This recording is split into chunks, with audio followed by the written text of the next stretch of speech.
Here are the red cards that I have for 10th edition. Of course, this is a very large set, uh, as I've mentioned in previous videos. I'm just going to go through these because I want to save you having to hear the same thing that I've said for the white, blue, and black cards. Of course, there are two legendaries in each color, and I think I only have one for red, Kamau, which was used, I think, in one of the pre-constructed decks. So it's a 6/6/1 with haste. If you tap it, it deals 3 damage to target creature or player. Of course, it's only got a toughness of 1, which I think is pretty weak. I can't see Kamau surviving many cards these days. Goblin Elite Infantry, it's a 2/2/2. When it blocks or becomes blocks, it gets -1 until end of turn. So it better not get blocked. Viashino Sand Scout, it's a 2/1 with haste. At end of turn, return it to its owner's hand. That's kind of a drawback, that's why it's common, I guess. Goblin King, 3/2/2. So it's a lord because other goblin creatures get +1/+1 and have mountain walk.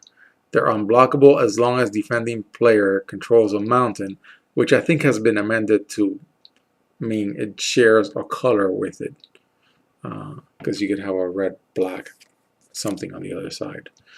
Furnace Whelp is a 4/2/2 with flying. For an additional red mana, it gets +1/+0 until end of turn.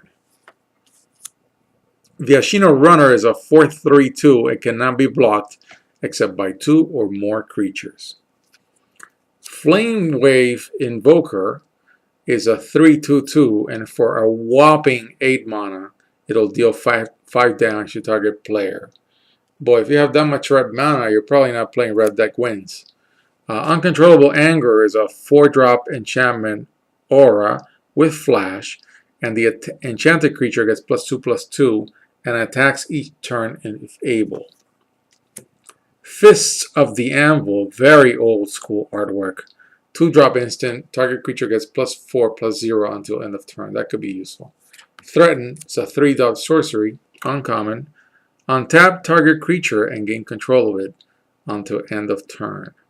That creature gains haste also until end of turn. It's not bad for a 3-drop, but it could be a little late. Fire Breathing is a 1-drop enchantment aura, and what it gives to the creature is that for multiples of 1 red mana, the creature gets +1/+0 until end of turn. Sudden Impact is a 4-drop instant, deals damage equal to the number of cards in target player's hand to that player. We have a card very similar to that in Dragon's Maze, and one of the split cards.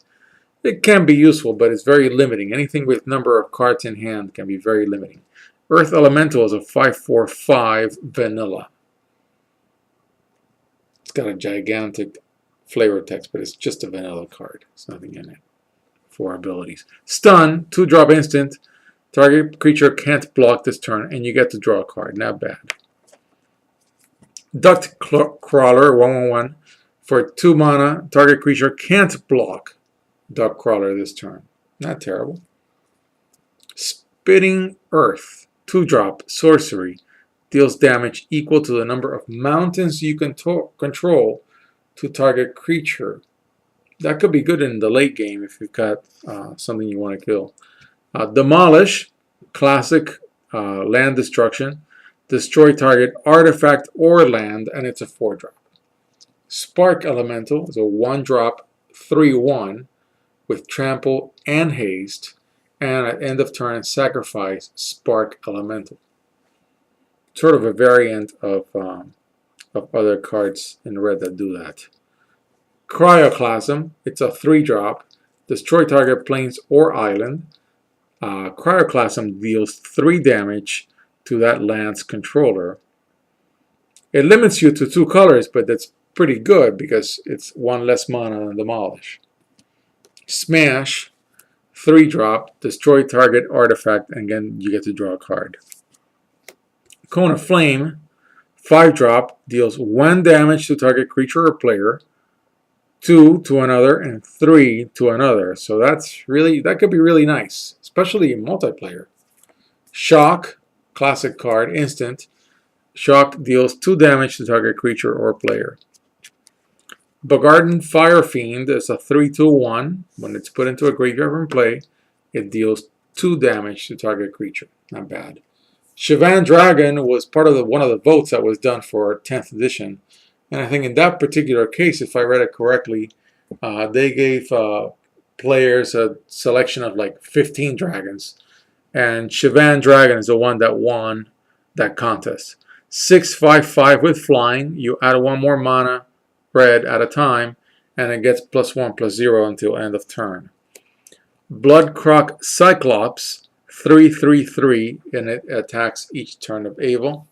Shivan Hellkite, rare, 7/5/5, in the long tradition of big fatty red dragons in Magic.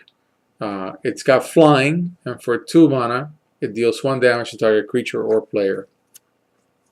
Bloodfire Colossus, gigantic, 8/6/6, hence a giant. For 1 red mana, sacrifice it, and it deals 6 damage to each creature and each player. If you get this far in the game, somebody should let you do this for free. Shatterstorm, 4-drop, destroy all artifacts, and they cannot be regenerated. A great card to play against one of these modern decks that's full of artifacts. Beacon of Destruction is a 5-drop, reads like a junk rare. Deals 5 damage to target creature or player. Shuffle it into its owner's library. 5-drop. Yeah. Rock Badger is a 5-drop 3/3 with Mountain Walk. Anaba Bodyguard is a 4/2/3 with First Strike. Raging Goblin is a 1/1/1 with Haste. Classic artwork. Arcane Teachings. Enchanted creature gets +2/+2 and has tap it. This creature deals 1 damage to target creature or player. Target black or green creature gains haste until end of turn. That's a 2/2/1, and you add 2 more. That could be useful for Rage Weaver. It's an uncommon. Then you've got your uncommon red land that can become a creature. It can become a 2/1 red warrior creature with First Strike until end of turn, and it is still a land. Then you have the Goblin token. Pyroclasm, which I think has been reprinted in multiple core sets, deals 2 damage to each creature, and it's a sorcery for 2. You can only do that once with this card. Prodigal Pyromancer, which also has gotten reprinted a bunch of times. When you tap it, it deals 1 damage to target creature or player, and it's a 3/1/1. Lavaborn Muse, it's a spirit, rare, perhaps a junk rare, 4/3/3. At the beginning of each opponent's upkeep, if that player has 2 or fewer cards in hand, Lavaborn Muse deals 3 damage to him or her. Kind of limiting. Arsish Artillery, or Orcish Artillery, when you tap it, deals 2 damage to target creature or player and 3 damage to you. And it's a 3/1/3. A little bit of old school artwork there. Blaze, X times red mana, deals X damage to target creature or player. I think this is functionally the same as Devil's Play in Innistrad, if I'm correct. And it's uncommon. Mana Barbs. Whenever a player taps a land for mana, Mana Barbs deals 1 damage to that target player for 4. Not terrible, it's an enchantment. It just sits here and hits for 1 every time. Goblin Lore, 2-drop sorcery. Draw 4 cards and discard 3 cards at random. Lightning Elemental has been reprinted many times. It's a 4/4/1 with haste. Guerrilla Tactics is a 2-drop instant, and it deals 2 damage to target creature or player. And then when a spell or ability on opponent control causes you to discard this card, it deals 4 damage to target creature or player. So probably somebody's not going to counter and take the hit for 2. Lava Axe, classic card that has been reprinted multiple times. For 5, you deal 5 damage to target player. Thundering Giant, which I think is in Modern Masters, is a 5/4/3 giant with haste. Incinerate, is a 2-drop instant, and it deals 3 damage to target creature or player. A creature dealt damage this way can't be regenerated this turn. Squee Goblin Nabob. I love this card. Love the artwork. I mean, you know, you can't beat... Oh, actually, this is the other legendary creature. I'm sorry, I thought I didn't have it. You can't beat a heartwarming, sweet goblin holding something sweetly in his hands. That's just pretty cool. 3/1/1. At the beginning of your upkeep, you may return this card from the your graveyard to your hand. Something nice about this card's artwork that I really like. Hill Giant, vanilla 4/3/3 common.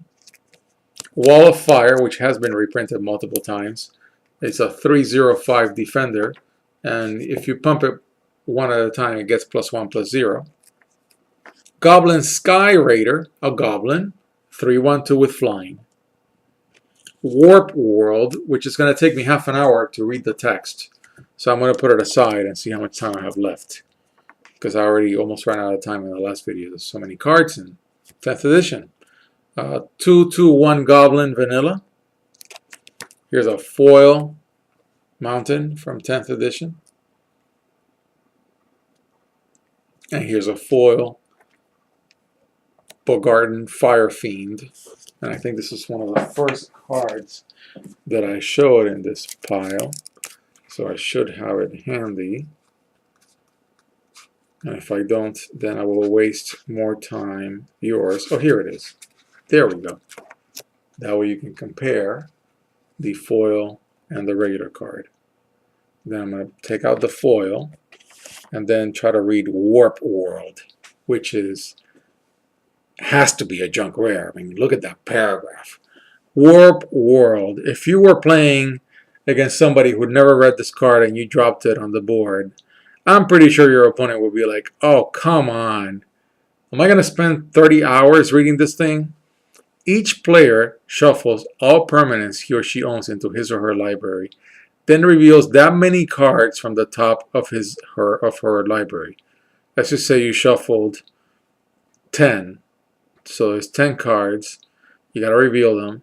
Then each player puts all artifact, creature, and land cards reveal this way into play. Then puts all enchantment cards reveal this way into play. And then all cards reveal this way that weren't put into play on the bottom of his or her library in any order. That's something.